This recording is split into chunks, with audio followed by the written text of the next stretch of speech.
this referendum. All right, let's go to Karen O'Connor of the Divorce Action Group. We've already seen your face on the film from the press conference. What's your response to what you've heard so far? Well, our response is that at last the people of Ireland are going to be given an opportunity to vote on this issue.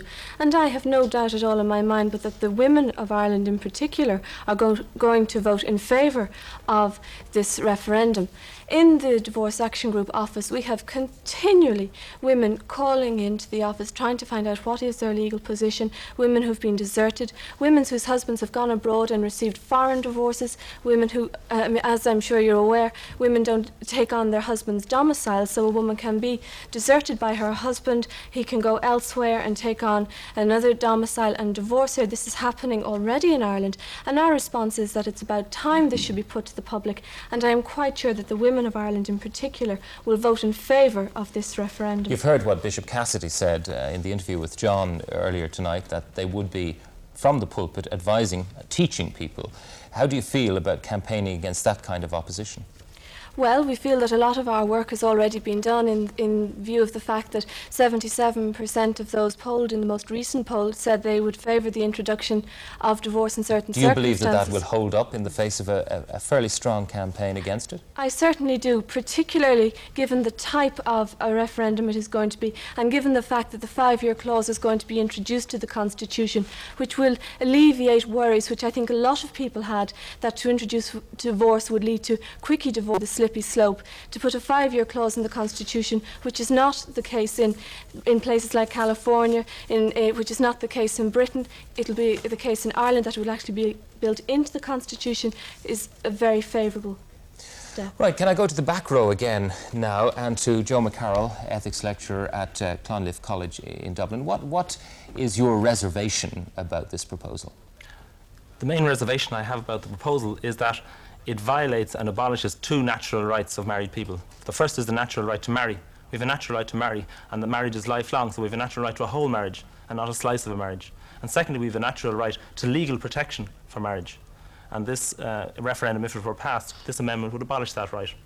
At the same time, you have to go through a court of law according to the proposal in order for that right to have your marriage dissolved be granted to you. Do you not think that that is a protection in itself?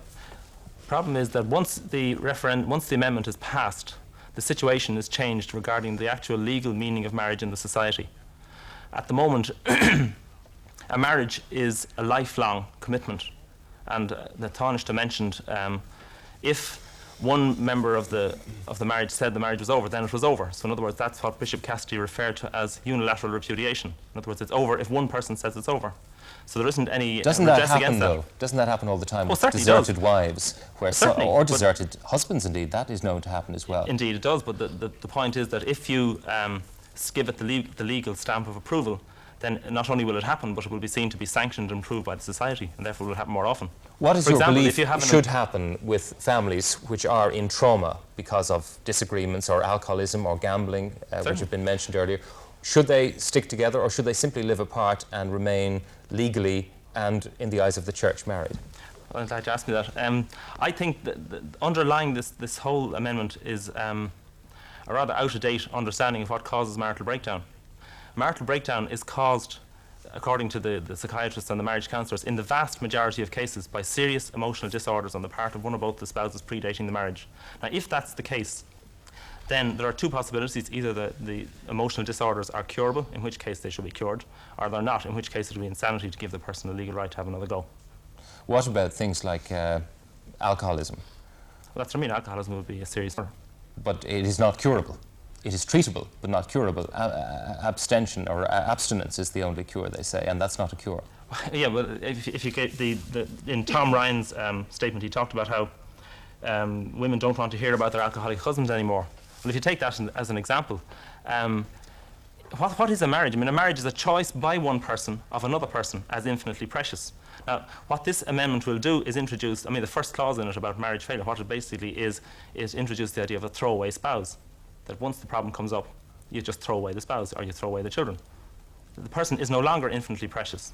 All right, Maureen Gaffney, you possibly have seen the traumas at first hand within families. What is your view of the situation? Are people better off struggling on, as has been suggested, the traditional way of doing things, And would that keep society in a much better condition, which is the argument, or are we better off allowing them to split and split legally?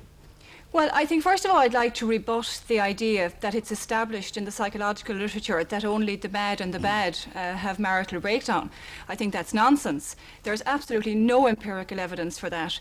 There are cases where people have long-standing emotional troubles, but the vast majority of people who have marital breakdown are simply breaking down because they don't get on any longer.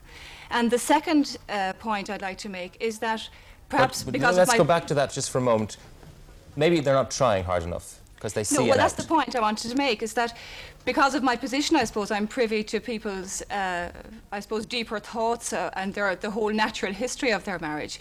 And certainly, I think when people come to the stage of actually saying, this is the end of my marriage, they put a brazen face in it sometimes. But this represents in no way the reality of the confusion and despair that's been going on for years in the marriage. And most people, in my experience, and that's been the experience of people who study this elsewhere in other countries, is that in the vast majority of marriages, one partner has been trying for a very long time every single thing they could think of to try and make the marriage better, and it hasn't worked. But the argument might be raised, you've made your bed, you lie in it, if you want to split up, fair enough, but why do you need the right to remarry? Maybe you should pay a lifelong price for your mistake.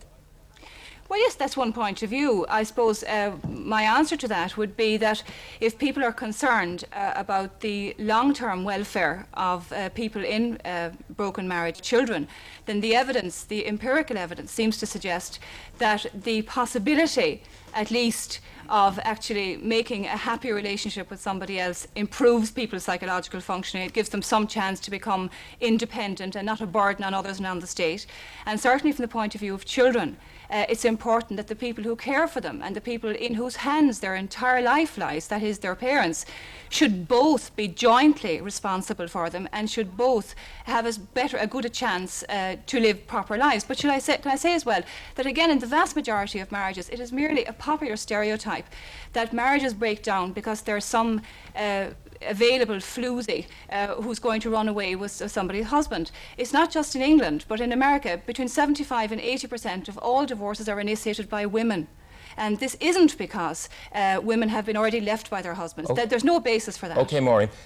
Father Noonan, Maureen's making the point that marriage is financially and emotionally cost-effective, or that divorce is emotionally and financially cost-effective. What's your response to that? Because in a way, in the Dublin Region Marriage Tribunal, you do afford people the chance to try again.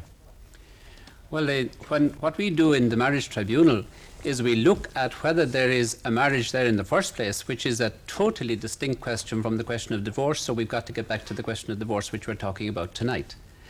And if this proposal is passed, Bishop Cassidy said it would change marriage. Now let's see what that means in real practice. It means that if in this country up to now, marriage ends by death of one of the partners, that's the ordinary way, that's what people understand. But if we have this proposal passed in the country, then marriage will end at the wish of one of the partners who wants out, independent of the wish of the other partners and independent of the right of the children. That's what's at stake. Right, can I go to our final member of the audience, Leo Phillips, Family Law Reform Group. What's your view of the 10th Amendment as proposed? Well, anything that would help keep married couples out of the family courts, we would welcome, you know. We see marriage problems in this country getting worse because of the adversarial system of family law courts. The new situation, as in the government statement, it would be family courts with everything heard in camera. But what about the divorce itself? I mean, would you be in favour of that kind of system? We're a member of an international working group of groups like ourselves with various Western countries like Belgium, France, countries like this, and they have had divorce for years. But Ireland obviously is the only country of this membership that hasn't got divorce, yet we still have the same problems of maintenance, access, you know, the same. So are you in favour of the 10th Amendment? Divorce, like to us, is not going to cure any of the problems. We see the main problems as being in the family adversarial court system. Right. I have to leave you there, Leo, and come to Mary Robinson and Alice Glenn. Mary Robinson, a proponent of divorce. What about